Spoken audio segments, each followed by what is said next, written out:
good evening and welcome to a brand new edition of Fineprint. I'm Molly Kampir. Starting off with our continuing focus here on WION. Presidents of two superpowers are in Helsinki in Finland. Russia and the United States of America are charting a new course of ties. Donald Trump and Vladimir Putin held a personal meeting for over 2 hours in the presidential palace in Helsinki without their advisors. That one-on-one meeting between the two leaders was supposed to last all of 90 minutes. However, it went on well beyond that. Speaking to the awaiting media personnel, Donald Trump said the meeting is a good start. The two leaders are expected to address a joint news conference shortly. Donald Trump addressed the media before the two leaders headed into that closed-door meeting. The meeting was delayed by an hour, courtesy Vladimir Putin, who kept the United States president waiting. The president of the United States said that he and his counterpart will discuss a range of issues, right from nuclear armament to military and trade-related issues. He expressed his hope that the meeting will start a new chapter in the strained relationship of the two long-term adversaries. Well, first of all, Mr. President, I'd like to congratulate you on a really great World Cup, one of the best ever, from what everybody tells me, one of the best ever, and also for your team itself doing so well. I watched quite a bit in the United States, we call it soccer, and I watched quite a bit of it, and I watched the entire final and the semifinals, and they were really spectacular games, but it was beautifully done. So congratulations on that. Most importantly, we have a lot of good things to talk about and things to talk about. We have discussions on everything from trade to military to missiles to nuclear to China. We'll be talking a little bit about China. Our mutual friend, President Xi. I think we have great opportunities together as two countries that, frankly, we have not been getting along very well for the last number of years. I've been here not too long, but it's getting close to 2 years. But I think we will end up having an extraordinary relationship. I hope so. I've been saying, and I'm sure you've heard over the years, and as I campaigned, that getting along with Russia is a good thing, not a bad thing. And I really think the world wants to see us get along. We are the two great nuclear powers. We have 90% of the nuclear. And that's not a good thing, it's a bad thing. And I think we hopefully can do something about that because it's not a positive force, it's a negative force. So we'll be talking about that among other things. And with that, the world awaits, and I look forward to our personal discussion, which I think begins now, and then we're going to meet our whole team. You have quite a few representatives on I do, and we all have a lot of questions, and hopefully we'll come up with answers, most importantly. It's great to be with you. Thank you very much. Thank you, everybody. Thank you. And that meeting marked the first formal meeting between the two leaders since Donald Trump took the Oval Office. However, Donald Trump says he has low expectations from the summit. But as Trump made his way to the presidential palace for that meeting, he was greeted by a huge banner that called him out over the treatment to the press. Finland's largest newspaper mocked Trump and put up a big billboard which read, and I'm quoting, "Mr. President, welcome to the land of the free press." Close to 300 such billboards were put up all throughout that route from the Helsinki airport right up to the presidential palace where the two leaders are meeting. Earlier today, Donald Trump accused his predecessors of pursuing a foolish policy towards Russia. Trump took to Twitter and said that the relationship between the US and Russia has never been worse because of the stupidity of the United States.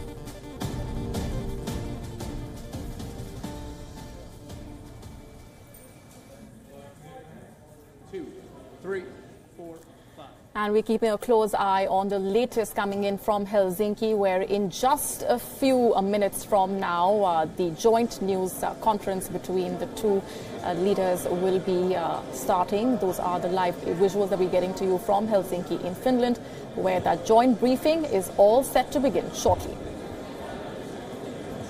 And fans in the Croatian capital Zagreb got a chance to welcome home their heroes. An official welcome parade for the World Cup runners-up took place in the capital city. The team lost to France in the finals of the FIFA World Cup, but that did not dampen the spirit of the people of the country. They welcomed the team with cheer as they got off a specially branded Croatia Airlines Airbus 319 and got into a bus that took them across the city. The two open air Airbuses took the players and their coaching staff to the Bang Julijic Square, where a huge Croatian flag had been placed.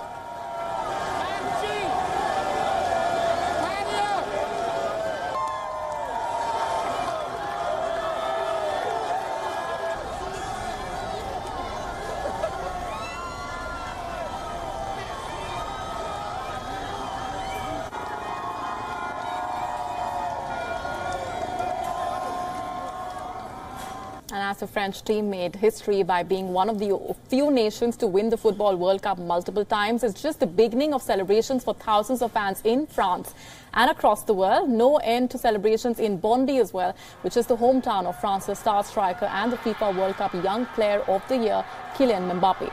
It was in this modest suburb located in northeastern Paris that the 19-year-old grew up and played his first games. Mbappe began his career at AS Bondy, where he was coached by his father.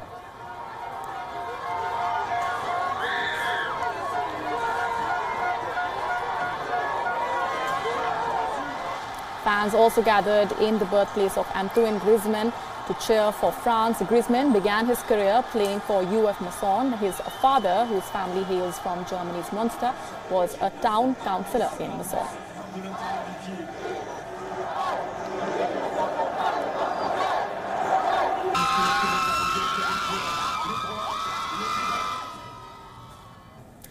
And while there was a wave of celebration across France, some parts of the country went chaotic as aggressive soccer supporters were seen throwing bottles, burning dustbins and attacking the police personnel. Around 30 people wearing ski masks vandalized a bar in Paris while smiling and filming themselves with cell phones. Clashes also erupted in the southern city, where about 100 youngsters who had climbed on top of a vehicle at 10 p.m. during the open-air showing of the match at the city centre. Police fired tear gas shells to disperse the youngsters, who responded by throwing objects and setting rubbish bins on fire.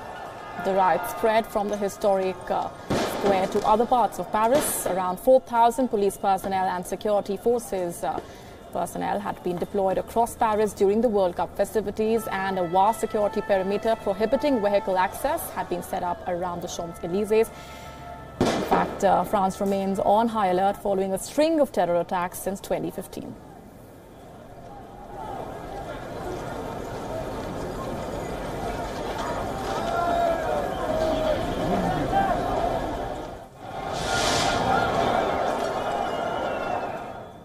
As France was basking in the glory of the Football World Cup victory, French military personnel also joined the gala celebrations. Elated as they were, French soldiers in different parts of the world were seen jumping and cheering on as the final whistle blew. From Niger to Lithuania, French soldiers from across the globe celebrated France's second World Cup win.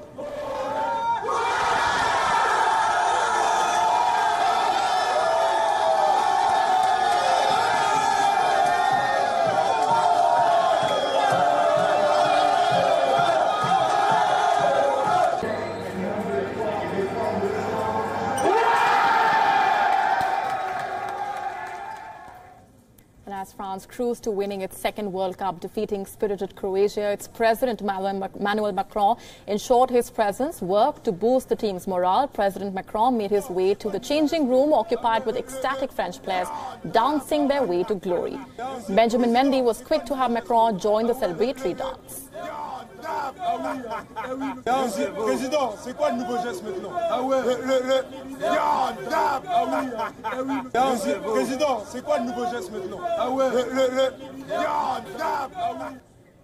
It's not all too often that you see a scoreboard as high as 4-2 in a Football World Cup final. It is also not often that you see the streets of Russia flooded with tourists. If this 2018 World Cup was the best in the game's history, the hosts too displayed an equally commendable, if not unprecedented, hospitality. So much so that from being portrayed as a malignant player on world stage months ago, Russia has transformed into a dream destination for many.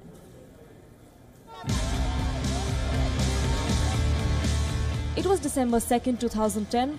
The world's largest country won the rights to host the World Cup 2018. It was to host 64 matches, thousands of fans and millions of dreams. However, since the winter of 2010, the country's record in politics, human rights and sports only headed south. Be it the expose of the state-sponsored doping scam in 2014 or the gunning down of Putin's most vocal critic in 2015, or the allegations of tinkering with the United States elections, Russia attracted negative criticism, possibly all it could.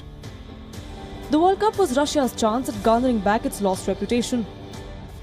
It was not only a chance for Russia to showcase its ability of being a responsible host, but it also was the biggest marketing platform that the country would be getting in recent times.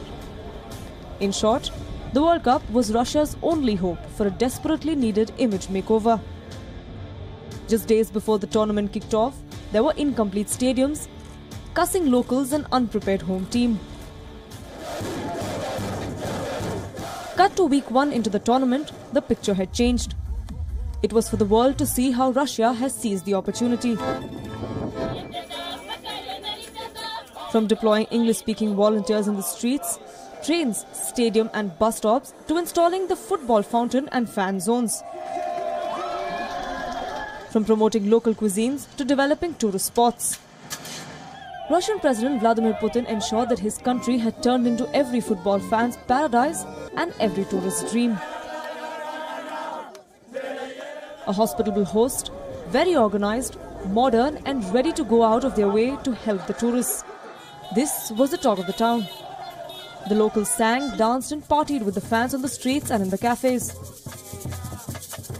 FIFA too is a happy lot today. A footballing body termed Russia as an open, friendly and a safe country. This is exactly what Putin was looking for. Stereotypes broken and a clean slate. Now with the tournament over, Russia has extended the football fans' visa-free entry to the remaining part of the year. Sports, as they say, has the power to unite. And in Russia's case, it has proven to be so true. Bureau Report, WION. While Croatia may have lost to France in a thrilling FIFA World Cup final, the team's fight won a million hearts. But it's not just the Croatian team that is winning hearts. The Croatian president is making news for all the good reasons. The president, Kolinda Grabar, has set several examples for the world leaders while attending the FIFA World Cup matches, rooting for the Croatian team. Her modesty in flying economy class with Croatian fans and taking group selfie photographs became the talk of the internet.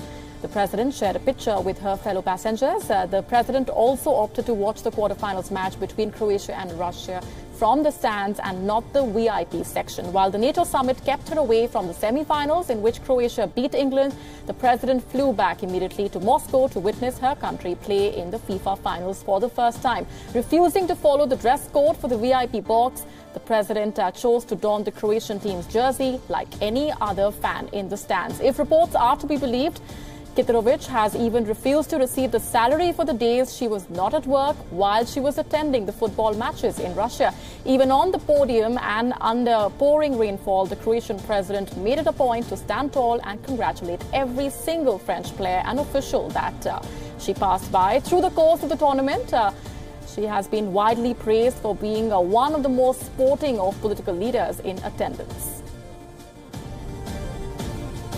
Let's now take a look at another world leader who is grabbing the spotlight and making news with his leadership style, Mexico's president-elect.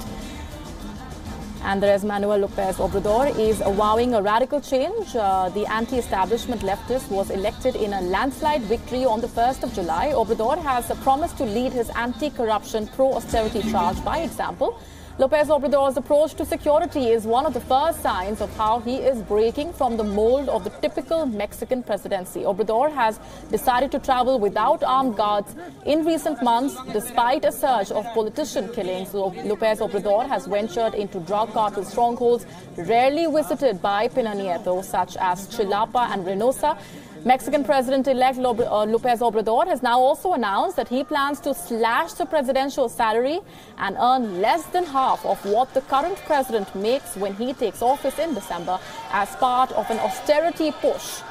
Obrador said he will take home 108,000 pesos a month, that is $5,707 at current exchange rates. López Obrador has also promised that no public official will earn more than him during his 6-year term. Obrador has also vowed to cut back on taxpayer-funded perks for high-level government officials, such as private medical insurance officials, and the official presidential residence will now become a cultural center, and ex-presidents will no longer receive pensions. Those are the measures that Obrador is taking over the next few months.